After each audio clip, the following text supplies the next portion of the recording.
పిఠాపురం గడ్డపై ఒక కొత్త ఇతిహాసం పురుడు పోసుకుంటోందా? ఆంధ్రప్రదేశ్ రాజకీయ యవనికపై ఒకే సామాజిక వర్గం నుంచి ఎదిగిన ఆ ఇద్దరు ధ్రువతారలు ఇప్పుడు ఒకే బాటలో పయనించబోతున్నారా? ఒకరు జనాల్లో తుఫాను సృష్టించి రాజ్యాంగ వ్యవస్థనే శాసించే స్థాయికి ఎదిగిన అసలైన విజనరీ లీడర్ పవన్ కళ్యాణ్. ఇంకొకరు వంగవీటి రంగా గారి ఆశయాల వారసత్వాన్ని జనాల గుండెల్లో రక్తంతో రాసుకున్న తిరుగులేని మాస్ ఐకాన్ వంగవీటి రాధాకృష్ణ. ఈ ఇద్దరూ కలిస్తే అది కేవలం ఒక పొత్తు కాదు, ఆంధ్ర రాజకీయాల ముఖ చిత్రాన్నే మార్చే పొలిటికల్ సునామీ. పిఠాపురం కేవలం ఒక నియోజకవర్గం కాదు, ప్రజా చైతన్యానికి, ఉద్యమాలకు పుట్టినిల్లు. కాపు సామాజిక వర్గానికి ఇది గుండెకాయ వంటిది. 13 సార్లు ఎన్నికలు జరిగితే ఏకంగా 9 సార్లు కాపు నేతలనే గెలిపించిన రాజకీయ పరిణతి ఉన్న గడ్డ ఇది. అలాంటి పిఠాపురంలో వంగవీటి రంగా విగ్రహావిష్కరణ వేదికగా సరికొత్త అధ్యాయం మొదలైంది. పవన్ కళ్యాణ్కు రాధాకృష్ణ అండగా నిలబడాలని కాపు నేతలు అంటుంటే, మాస్ లీడర్ రాధాకే పవన్ కళ్యాణ్ అండగా నిలబడాలని టీడీపీ, జనసేన శ్రేణులు ఆకాంక్షిస్తున్నాయి. కానీ ఈ అండగా నిలబడాలి అనే పదం వెనుక ఉన్న నిజమైన పొలిటికల్ పవర్ ఏంటో తెలుసా? రాధా గారు ఒక నాయకుడిగా గుర్తింపబడ్డాడు రాష్ట్రంలో. అట్లాగనే ముద్రగడ పద్మనాభం గారి అడుగుజాడలు నడుస్తూ ఆయన వారసత్వాన్ని నిలబెడతాడని మేము అనుకుంటున్నాం.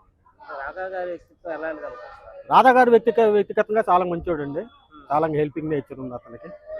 చాలా కార్యకర్తలు కూడా చాలా చక్కగా చూసుకుంటాడు. పార్టీ వ్యవహారాలు కూడా చురుగ్గా పాల్గొంటాడు. అతను వ్యక్తిగతంగా కూడా చాలా మంచివాడండి రాధా గారు.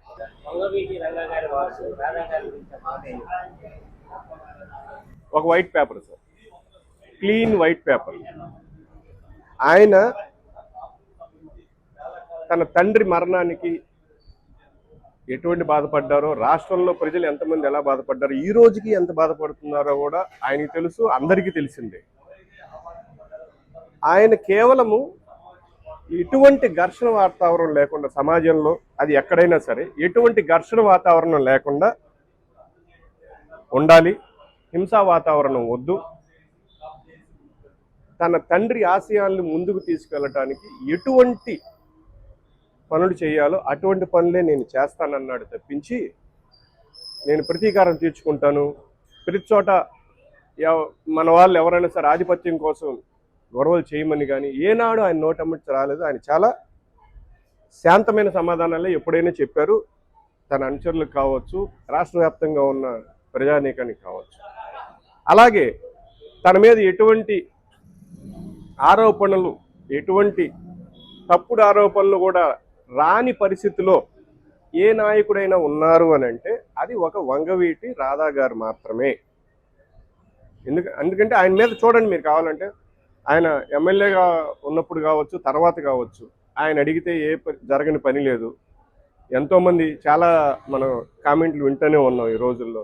ఫలానా వ్యక్తి పని చేస్తానని చెప్పి డబ్బులు తీసుకున్నారని, ఫలానా వ్యక్తి ఫోర్స్ఫుల్గా మమ్మల్ని ఇల్లు ఖాళీ చేయించాడని, ఇటువంటి ఆరోపణలు. ఈవెన్ ఇప్పుడు ప్రజెంట్ ప్రభుత్వంలో ఉన్న వాళ్ళ మీద ఎన్ని ఆరోపణలు వస్తున్నాయో అందరికీ తెలిసిందే.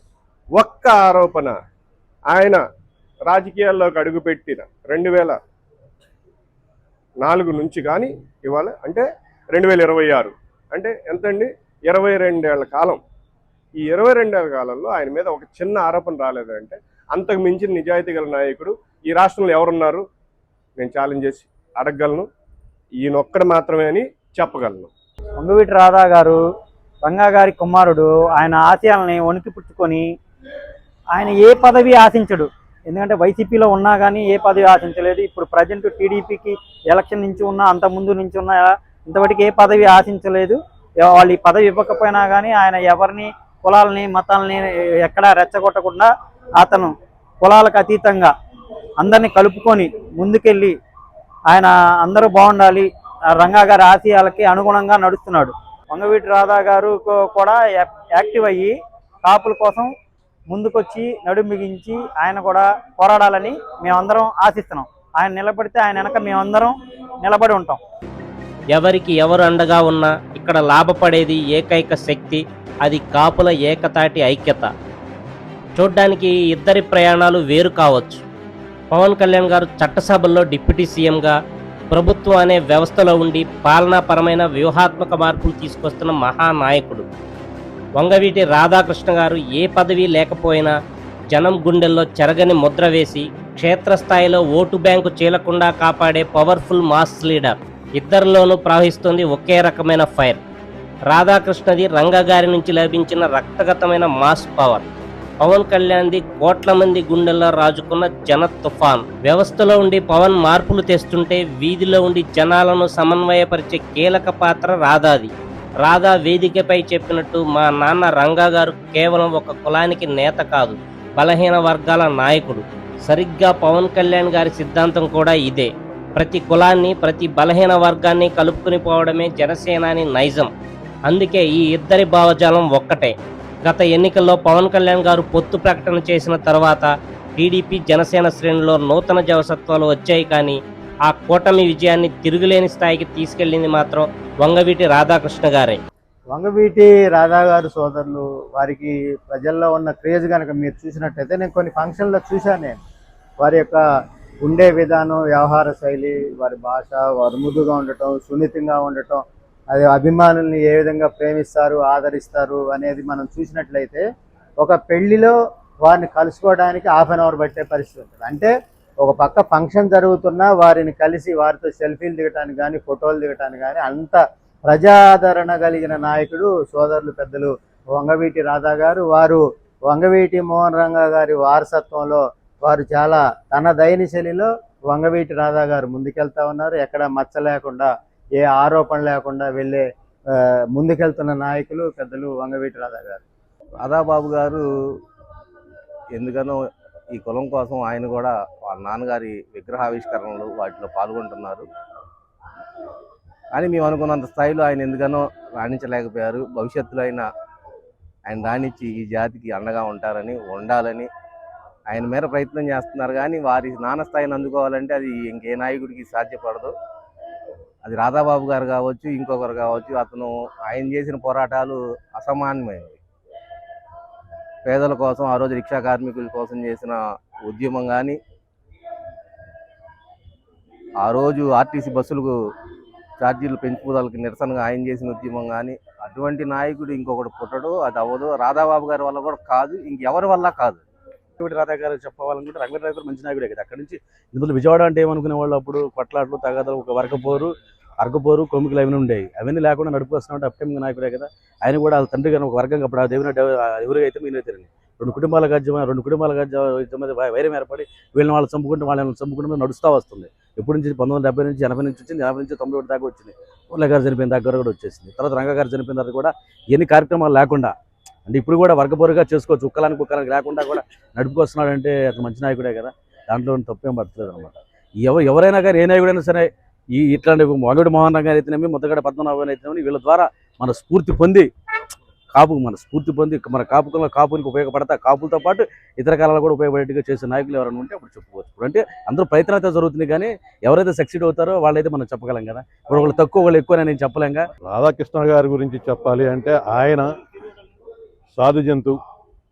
ఈరోజు వరకు కూడా మమ్మల్ని ఓటు బ్యాంకుగానే వాడుకుంటూ మరి నిన్న విమానాలు, హెలికాప్టర్ కూడా ఇచ్చారు ఆయనకి. మరి కూటమి ప్రభుత్వం 2 ఏళ్ళు అవుతుంది, ఇప్పటికి 2 సంవత్సరాలు అయిందండి. మరి ఆయనకు ఒక ఎమ్మెల్సీ కానీ, లేదంటే నిన్నదాకా రాజ్యసభ సభ్యుడు ఇస్తూ ఉన్నారు, అది కానీ ఏది కూడా లేదు. ఆయన నిజంగా ఈ రోజుల్లో అంత మహా వ్యక్తి కడుపును పుట్టి కూడా ఆయన సాధు జంతువులాగా ఉన్నాడు అంటే, ఒక సీఎం అయ్యే హోదా ఉండి కూడా ఆయన మరి ఈ రోజు వరకు కూడా అందరూ కావాలి, మాకు కులంతో పని లేదు, మతంతో పని లేదు అనే వ్యక్తి రాధా గారు. రాధా గారి గురించి అంటే మనం చూసి ఉన్నాం కదా. ఇప్పటి వరకు రాధా గారు మౌనంగానే ఉన్నారు. గట్టిగా అడిగినట్టయితే ఆయనకి ఎప్పుడో మరి ఎమ్మెల్సీనో లేకపోతే రాజ్యసభ వచ్చిండేది, రాలా. అది కదా, అది సాధించుకోలేకపోయారుగా. అంటే ఇప్పుడు ఎవరైనా అంత చరిష్మా ఉన్న నాయకుడు 2 వర్గాల మధ్య కొనసిచ్చో ఏదో ఒకటి పెట్టి రాజకీయంగా లబ్ధి పొందొచ్చు. కానీ ఈయన అలా సైలెంట్ గా ఉన్నారు అంటే ఆ ఉద్దేశం ఆయనకి లేదండి. సైలెంట్ గా ఈ కుట్రపూరితమైన రాజకీయాలు చేయాల్సిన ఉద్దేశం అతని దగ్గర లేదు. ఆ చూసుకుంటే ఆయన క్యారెక్టర్ ఎలాంటిదంట? క్యారెక్టర్ స్తబ్దంగా ఉంటాడు. ఎందుకులే ఈ హింసలు, ఈ గోళలు ఎందుకన్న ఉద్దేశంతో ఉన్నాడు అంతే. రాష్ట్రమంతటా విస్తృతంగా పర్యటించి జనసేన, టీడీపీ కార్యకర్తలను, నాయకులను ఏకతాటిపైకి తెచ్చి ఓట్లు చీలకుండా సమన్వయం చేయడంలో రాధా 100కు 100% విజయం సాధించారు. అందుకే పొలిటికల్ విశ్లేషకులు సైతం ఒక స్పష్టమైన లెక్క చెబుతున్నారు. వచ్చే ఎన్నికల నాటికి visionary leader Pawan Kalyan, TDP అధిష్టానం కలిసి మాస్ లీడర్ రాధాకృష్ణను రాజకీయంగా మరింత బలపరిస్తే కూటమి విజయం నల్లేరు మీద నడకే. రాయలసీమ నుంచి మొదలు పెడితే ఉమ్మడి గోదావరి జిల్లాలు దాటుకుని ఉత్తరాంధ్ర వరకు కాపు ఓటు బ్యాంక్ ఏకతాటిపై నిలబడి ఏకపక్షంగా ఓటింగ్ జరిగేలా చేసే సత్తా ఈ ఇద్దరి కాంబినేషన్కు మాత్రమే ఉంది. పిఠాపురం, జగ్గంపేట, ప్రత్తిపాడు ప్రాంత ప్రజలు కోరుకుంటున్న ఈ ఐక్యత ఆ ప్రాంత ప్రజల రాజకీయ పరిణతికి, భవిష్యత్తు ఏపీ రాజకీయాలకు దిశానిర్దేశం లాంటిది. ఈ అపూర్వ సహోదరులు పవన్ కళ్యాణ్, వంగవీటి రాధాకృష్ణుల కాంబినేషన్ రాబోయే రోజుల్లో ఆంధ్ర రాజకీయాల్లో ఎలాంటి ప్రభంజనం సృష్టించబోతుందో మీ అభిప్రాయాన్ని కింద కామెంట్లో చెప్పండి.